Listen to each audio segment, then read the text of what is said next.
Bien, vamos a ir, fíjate, había tanta información eh, para compartir esta noche que realmente hubo que ser bastante selecto con lo que escogimos para compartir, pero vamos a ir tratando de llevar, como indicaba Ricardo, pues una línea en donde coloquemos algunos elementos que la gente pueda estar un poquito informada y luego vamos a tener el espacio de discusión eh, filosófica, si se quiere, un poco discutir sobre nuestra realidad e ir aterrizando, al final lo que nos interesa, ir aterrizando sobre lo que Panamá va a enfrentar y las actitudes que nosotros deberíamos tener como ciudadanos.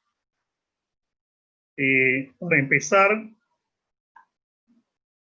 empezar, quiero comentarles que desde el año 2018, desde finales del año 2018, los especialistas del mercado financiero empezaron a indicar que ellos observaban unos signos muy claros de que se avecinaba una crisis financiera y posiblemente una crisis global.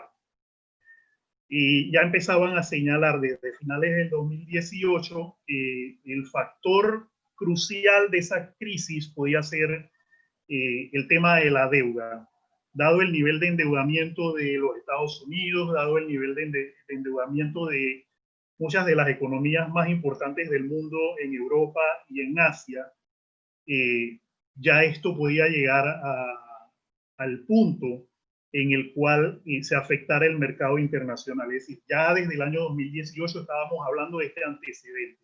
Y los pronósticos eran que entre el año 2019 a máximo el 2021, esta crisis económica global que le llamaban crisis de deuda se iba a dar o ya iba a ocurrir. Ese antecedente ya lo teníamos. En agosto del año 2019 se da una señal en el mercado financiero internacional, o específicamente en el mercado financiero de Estados Unidos, que se llama la curva de los tipos invertidos.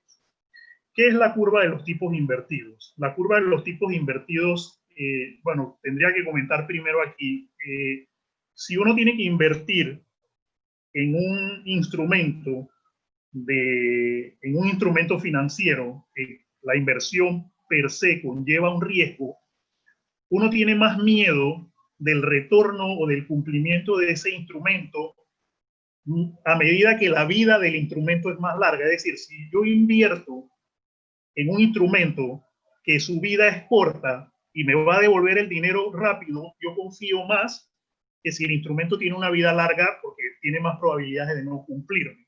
Por lo tanto, la lógica del mercado dice aquí que la rentabilidad debería ser más alta para los instrumentos de corto plazo que para los instrumentos de largo plazo porque tengo más incertidumbre. Pero hay una señal inequívoca de crisis financiera en los mercados internacionales, que es esta que se llama la curva de los tipos invertidos. Es decir, cuando el mercado tiene tanto miedo de lo que va a suceder en el corto plazo, el mercado empieza a pagar mayor rendimiento a los instrumentos de largo plazo que a los de corto plazo, lo que se llama una lógica invertida.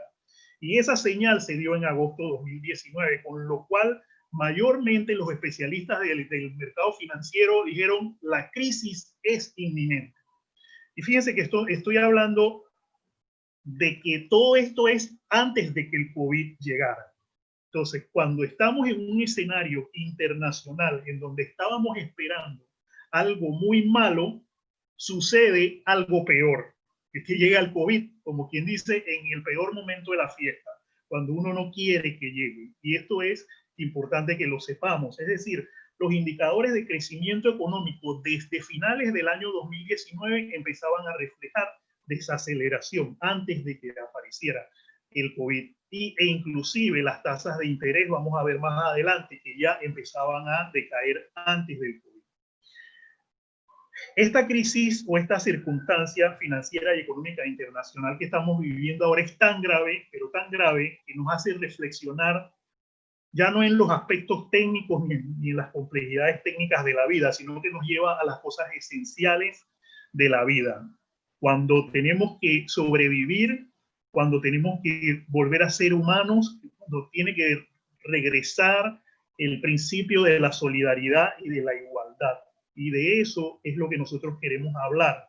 E igualmente mantener en nuestra mente que la fortaleza con la cual los países pudieron haber llegado a esta crisis imprevista pudo haber sido mayor si muchos de los países no hubiesen perdido recursos en las décadas anteriores por causa de la corrupción y por causa de los modelos políticos y socioeconómicos vigentes. Entonces, esos son elementos que yo quiero mantener en nuestra mente en medio de la discusión.